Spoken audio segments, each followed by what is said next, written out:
Kinder Surprise interdit, Happy Meal McDo interdit, figurines de dessins animés dans les paquets de Kellogg's interdit, glace, chocolat, chips dans les distributeurs à l'école interdit, pub pour les barres chocolatées pendant les dessins animés interdit. Est-ce un rêve ou une utopie ? Eh bien non, c'est une loi qui date de juin 2016 au Chili.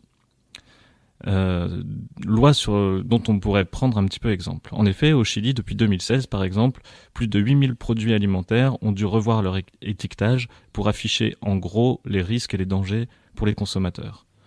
Le Chili est un pays qui est considéré comme un modèle de croissance en Amérique latine, mais c'est aussi un des premiers pays consommateurs de boissons sucrées, de glace et de pain.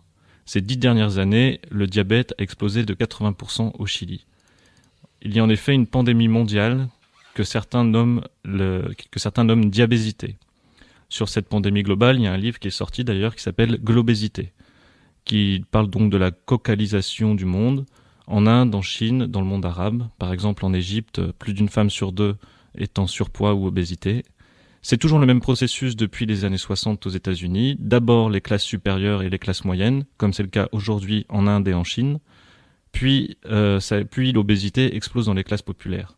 Évidemment, c'est la modification d'une alimentation avec explosion du taux de sucre et de gras, modification du mode de vie, beaucoup moins mobile, etc.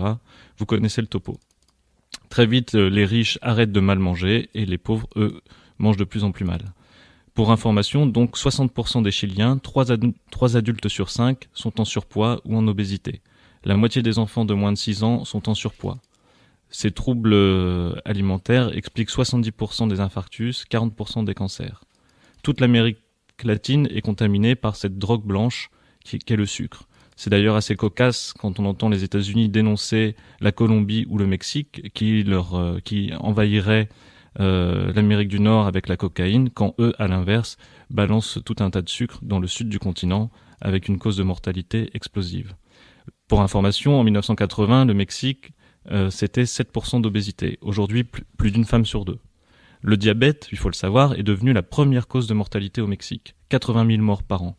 Quand on parle des favelas, etc., du narcotrafic, de la mortalité violente, on oublie le sucre comme cause de mortalité.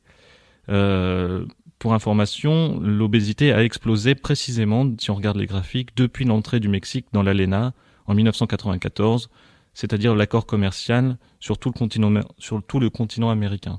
Les ventes de soda ont doublé au Mexique depuis l'an 2000. On consomme aujourd'hui plus de coca en Amérique latine qu'aux États-Unis.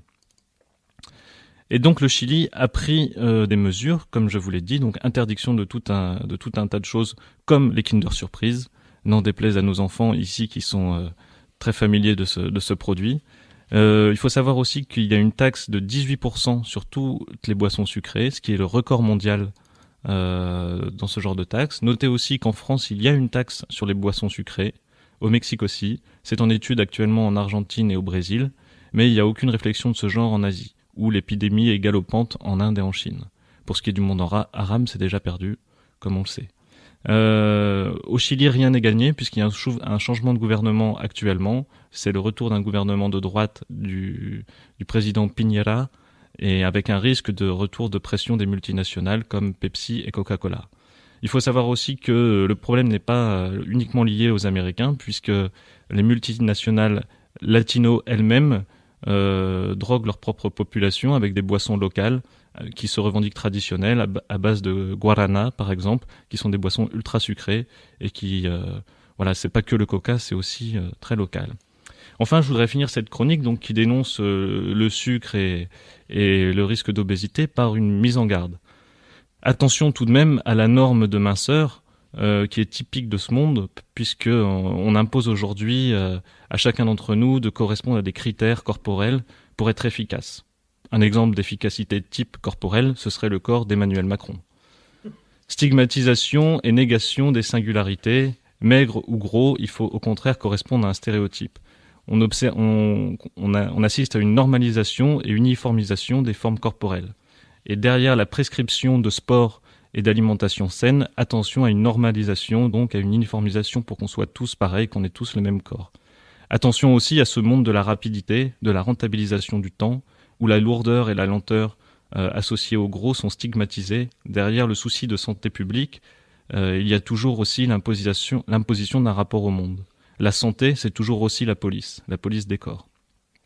Notez aussi que face à cette normalisation corporelle, des mouvements apparaissent, notamment aux États-Unis, avec le mouvement Fat Acceptance, qui explique que l'idée selon laquelle le gros serait en soi malade, que le gros serait en soi capable de faire moins de choses, serait plus malheureux, est une idée largement construite dans nos imaginaires, pas du tout fondée dans la réalité.